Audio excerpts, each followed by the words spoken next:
All right, what's going on, you guys? Nick here with Nick Strength and Power. I've got a couple of interesting stories for you guys today. The first story that I've got for you guys today, I want to talk about this physique update from Quinton Eriya. Now, in this update, he's 315 pounds, and there's been a lot of conversation now with some of the recent updates of Samson Dauda at 313 post-Arnold Classic. And a lot of discussion now about these taller bodybuilders that have been very successful at heavier weights. Andrew Jack, close to 300 pounds on stage. Samson Dauda, close to 300 pounds on stage. These guys that are over 6 foot tall, heavier guys with these frames that can really carry the weight and still make it look aesthetic. Quinton really has all of those same qualities. I think the thing with Quinton has really been coming in his best conditioning ever. That's really the thing that we're still waiting to see.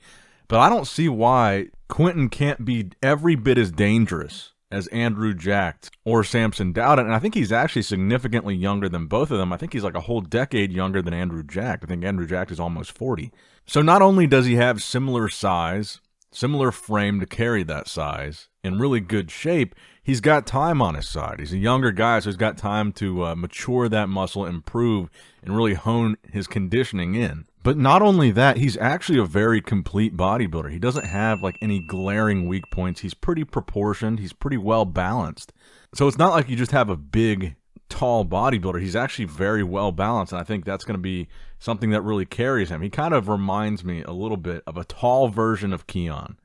Just maybe doesn't have as peaked short heads on his biceps as Keon does. But one thing that I've always liked and appreciated about Quinton is he actually has really good calves for a taller guy, which is something you don't see every day. And I don't know, we talk about a lot of these young up-and-comers, and we talk about guys like Crizzo. We talk about guys like Good Vito. We've talked about Nick Walker, and he delivered.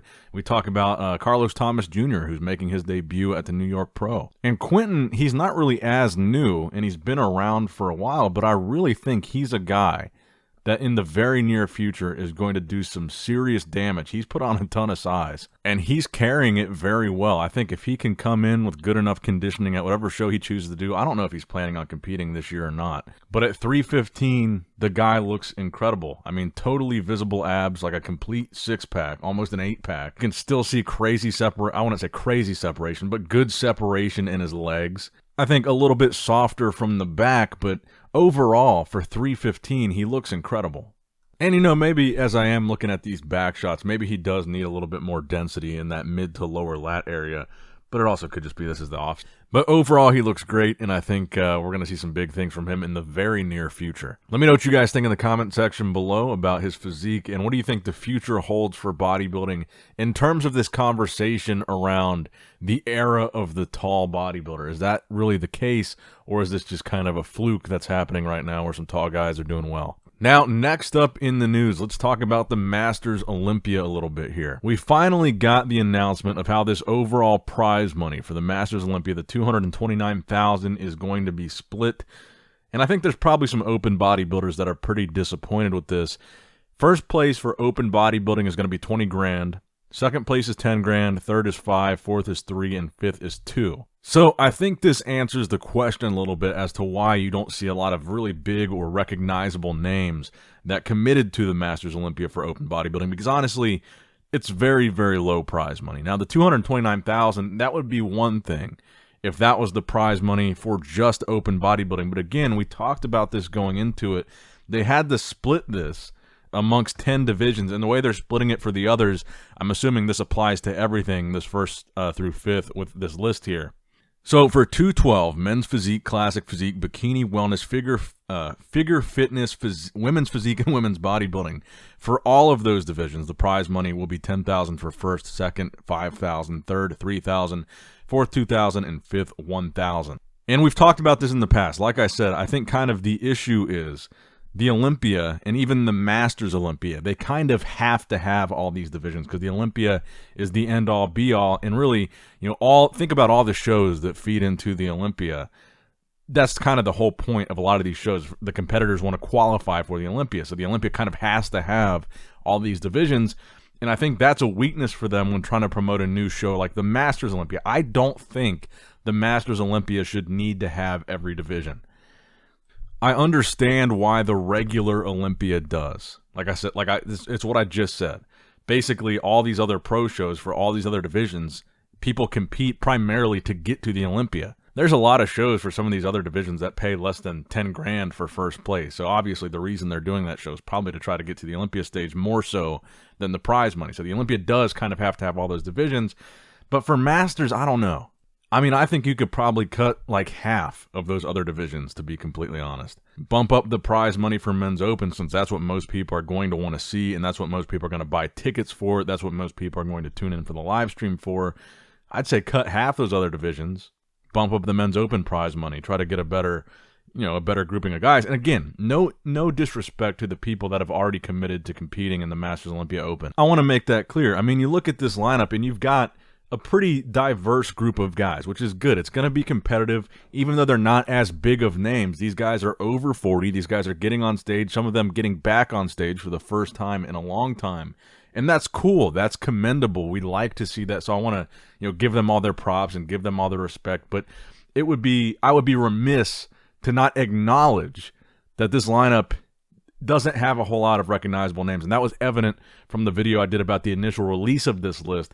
There was I would say a majority of the comments on that video were people saying, I don't know anybody in this lineup besides Josh or Kamal. Some people not even knowing who Josh was because he hasn't competed in a few years. So the full lineup right now is Fred Biggie Smalls, Joseph Piersante, Josh Lenardowitz, Kamal El Gargni, Ken Tricky Jackson, Logan Robson, Merrick Olin Nigzak, Max Charles, Michael Eli, Michael Lynn, Phil Klahar, Robert Bernica, Ron Stevens, Rusty Jeffers, Sergio Lima, Slavoj Bednar, Tony Lagreen, Vinny Galanti, Vladimir Agrinsky.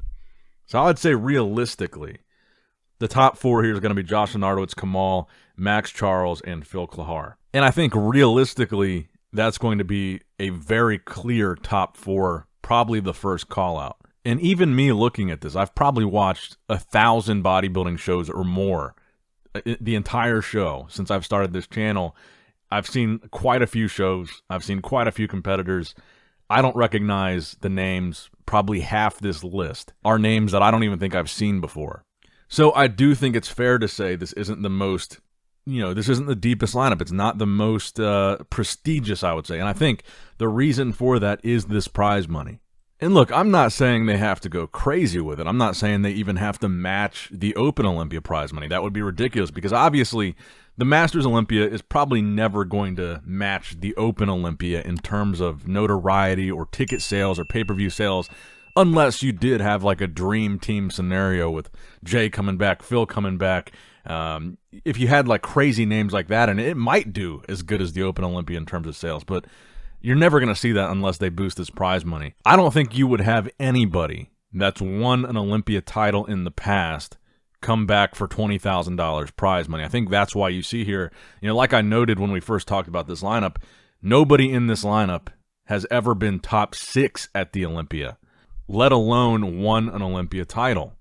And again, no disrespect to the guys competing. I think it's very impressive, and I think it's going to be a very cool thing to see these guys come back and step on stage again in some cases. And to be perfectly honest, I'm excited to watch it with this lineup that we have here. I am excited to watch the Masters Olympia regardless of the lack of bigger names. I'm excited to see Josh versus Kamal and Phil and all these guys. But as a fan, I would like to see a Masters Olympia that draws some former Olympia champ. You had Dexter Jackson winning in 2012. That was after he won an Olympia title. The guy that won more than anybody else, Vince Taylor, he was a top Olympian, and he won multiple Masters Olympias, but in the Open Olympia, I believe he was as high as third twice, and he was a first call-out guy on multiple occasions. You had Chris Dickerson winning the over 50 one year.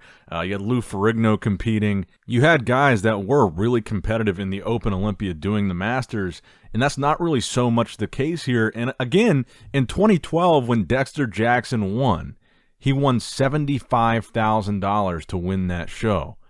And you think about the inflation that's happened from now to then. I thought it was going to be more than $75,000.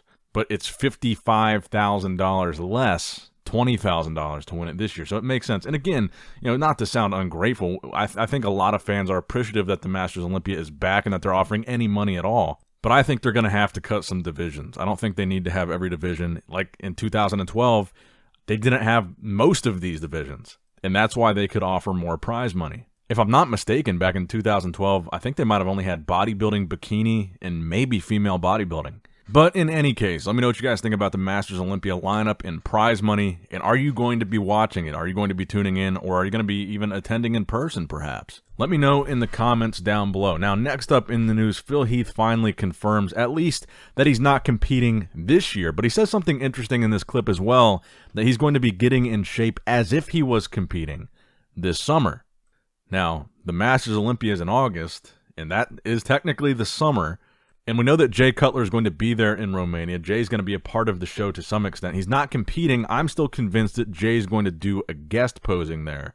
Now, the fact that Phil says he's going to get in shape as if he was stepping on stage this summer, I wouldn't be surprised, at least if they're smart, the guys that are running the Olympia, and I'm sure they are. They could probably pay Jay and Phil more than $20,000 each to do a guest posing. Imagine if you saw Jay and Phil back on stage together in the best shape that they've been in, since retirement, or since the last time they stepped on stage in Phil's case, since he hasn't officially retired. That would sell more tickets. That would sell more pay-per-view sales. And I'm just speculating here, but Phil says he wants to get in crazy shape this summer. What would a bigger incentive for that be than maybe a guest posing at the Masters Olympia? You've got the Pittsburgh Pro, even though they don't have men's open bodybuilding, that show is famous for the quality of their guest posings. What if the Masters Olympia was able to do something similar and bring back Olympia legends for a Masters Olympia guest posing, even if they don't want to compete? Maybe they don't want to put a loss on their resume. Maybe they want to be remembered for how they looked in their prime and how they looked competing back in those days, and they just don't want to compete again and add maybe a potential loss to their record, now that they're past their prime. But maybe they're still in good enough shape to do a guest posing, and maybe fans are still willing to see that, pay to see that. I know I would. If you announced that Jay Cutler and Phil Heath guest posing, maybe they even get he who shall not be named Kai Green in there, I would pay to watch that, as long as they, if they were actually in shape. That would be cool to see. Fans would really enjoy that. So while Phil says he's not going to be competing in 2023, he also does not deny that he will compete again at some point, just not this year. And we already knew he wasn't doing this year's Olympia. He's already said that. And we already knew once that list came out that he's officially not doing the Masters Olympia. But I'm still not convinced he's actually retired, and I think he's going to compete someday, but just not in 2023. But let me know what you guys think in the comments below. Him getting in shape this summer, he's currently weighing 255. Masters Olympias this summer, Jay's getting in shape around the same time. I think that's a likely scenario. If they're smart, they would put together a guest posing like that. But I guess it just depends on what exactly they want the Masters Olympia to be, what they want it to represent, and what they want it to stand for. Because really, right now, and again, no disrespect to anybody competing in this show, but right now this lineup is a lineup of guys that in their prime didn't come close to winning a regular Olympia title. So this Masters Olympia right now seems to be a chance for guys that couldn't win an Olympia in their prime to maybe add an Olympia title to their resume. What I envision the Masters Olympia to be is an opportunity to see, for fans to see highly competitive Olympians, top 2, top 3, maybe even first call-out guys, maybe some former Olympia champs, come back on stage and battle it out one more time. Dexter Jackson, Vince Taylor, you saw Lou Ferrigno. That's kind of how I envision the Masters Olympia, but I could be totally wrong. Maybe they just want a bunch of Masters guys to be able to compete for an Olympia title, and that's it. Doesn't matter, how good or how not good they were at the Olympia in the past, or if they ever even qualified. I'm sure there's some guys on this list that may not have ever qualified for an Olympia. But anyway, Phil Heath, will we ever see him on an Olympia stage or any stage ever again? And what do you think about this guest posing idea? Let me know in the comments down below. Now, next up in the news, a lot of people seem to think this was significant. I'm personally not super interested in athletes changing supplement companies because they do it all the time. But Buys and Tries reported that Justin Shire, I always pronounce that wrong, and Nathan Epler have parted ways with Hosstile Supplements. And Fuad explained that Justin feels he wanted to change the direction while Nathan is still in talks with Hosstile. And he adds that there are no bad feelings between the company and the athletes. Now, obviously, I think the reason why a lot of people noticed this was there were two big departures from Hosstile. And obviously, Fuad has a really successful YouTube channel of his own, so a lot of people follow what goes on with his brand.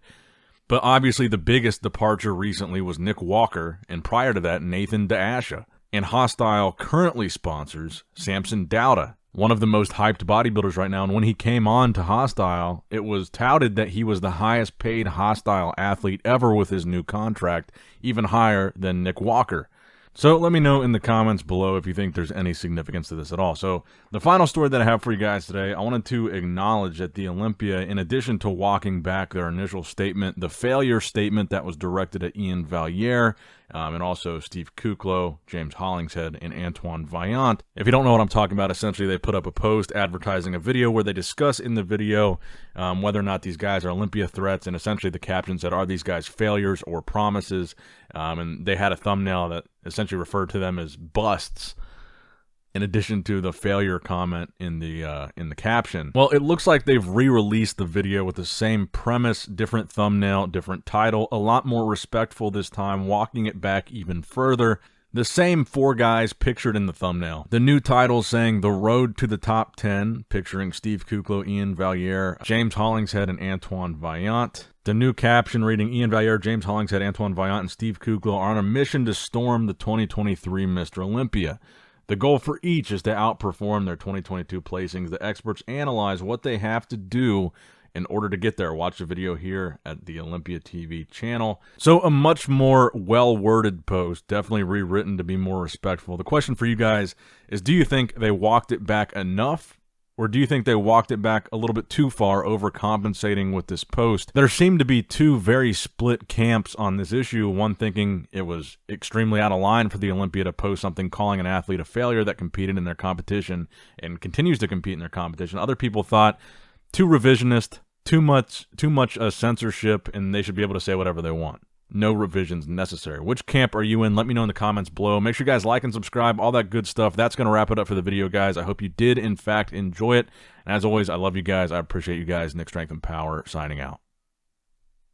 All right, guys, don't forget to click that like button and subscribe to this channel if you enjoy the content. Also, check out my Instagram at Nick Strength Power. My Facebook page, which is simply Nick Strength and Power. My secondary YouTube channel, Nick Strength and Vlogs, for vlogs and bonus content that you will not see on this channel. And consider subscribing to my third YouTube channel, Nick Strength and Pokemon, which is all things Pokemon and trading card games, completely unrelated to this channel. So if you're into that, give that one a look. And all links to merchandise and social media will be in the description box below. If you guys want a Nick Strength and Power t-shirt, that will be in the Shopify link below. Have a great day.